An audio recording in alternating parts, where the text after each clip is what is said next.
Astrologer Lalit Mohan Joshi channel में आप सबका स्वागत है। दोस्तों, आज बात करेंगे यूक्रेन और रशिया के बीच में जो विवाद चल रहा है उसके विषय में। मेरे पास कई ईमेल्स आए थे कई दर्शकों के, जो ये कह रहे थे कि मैंने तो अपने वीडियोस में ये दावा किया था कि 18 फरवरी के बाद यूक्रेन और रशिया के मध्य जो विवाद है वो और ज़्यादा बढ़ेगा। लेकिन वर्तमान परिस्थितियाँ तो ऐसी हैं जो कि कहती हैं कि अभी मामला जो है काफ़ी सुलझ गया है। तो इस विषय में मैं अपने दर्शकों को बताना चाहूँगा कि जो इस शनि का घनिष्ठा नक्षत्र में जो प्रवेश हुआ है और उसमें वही सब होगा जैसा मैंने अपने वीडियो में बोला था। और ये जो अभी आपके सामने जो आपको शांति होती दिख रही है, जिसमें ये यूक्रेन के बॉर्डर से रशिया ने अपनी बहुत सी फोर्सेस हटा दी हैं, उस विषय में मैं ये कहना चाहूँगा कि इस तरह का जो सैनिक कार्रवाई जो होती है उसमें कोई भी देश हो, चाहे वो रूस हो, चाहे वो अमेरिका हो या कोई भी देश हो, जब वो अपनी फोर्सेस को, अपने सारे आर्म्स एंड एम्यूनेशन को वहाँ पे किसी भी देश के बॉर्डर पे लगाता है तो उसमें करोड़ों अरबों का खर्चा आता है।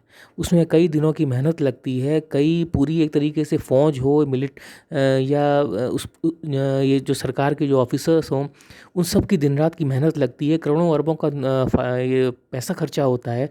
तब जाके ये मिलिट्री डिप्लॉयमेंट किसी भी देश के सीमाओं पर हो पाता है।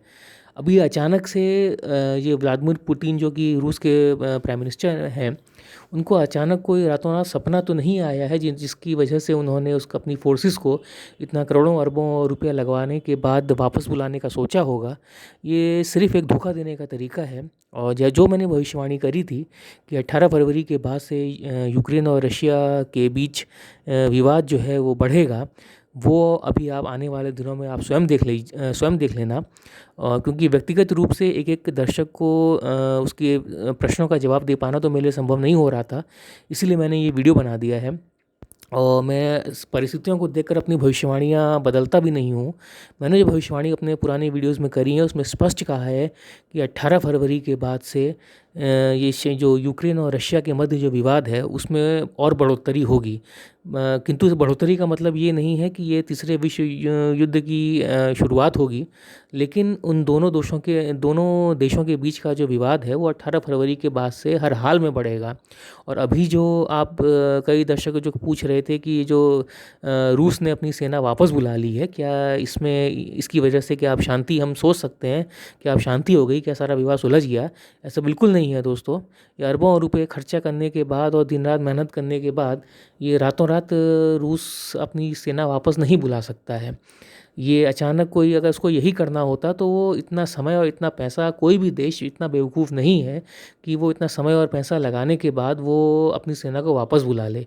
यही करना होता तो वो अपनी सेना भेजते ही नहीं। इतने इतने हैवी आर्म्स डिप्लॉयमेंट जो वहाँ हो रखे हैं, जिनको लाने ले आने में ही लाखों करोड़ों का खर्चा आ जाता है।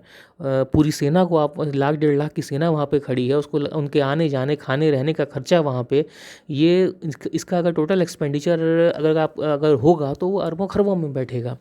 तो इसलिए जो है दोस्तों, मेरी आप सबसे जितने भी लोगों ने मेरे को कमेंट्स के माध्यम से या ईमेल के माध्यम से पूछा है, मैं उन सब से कहना चाहूँगा कि मैं अपने जो जो भी मैंने भविष्यवाणी इन दोनों देशों के मध्य करी थी, मैं उस भविष्यवाणी पे बिल्कुल कायम हूँ। और मेरी भविष्यवाणी सत्य होती है या असत्य होती है, इसके लिए कृपया 18 फरवरी के बाद आने वाले 2 से 4 दिन जो हैं आप स्थितियों को देख लें। उसके बाद जो है इस नतीजे पर पहुँचें कि मेरी भविष्यवाणी जो मैंने करी थी वो सत्य है या नहीं है। इसी के साथ मैं अपनी बातों को विराम देता हूँ दोस्तों। नमस्कार।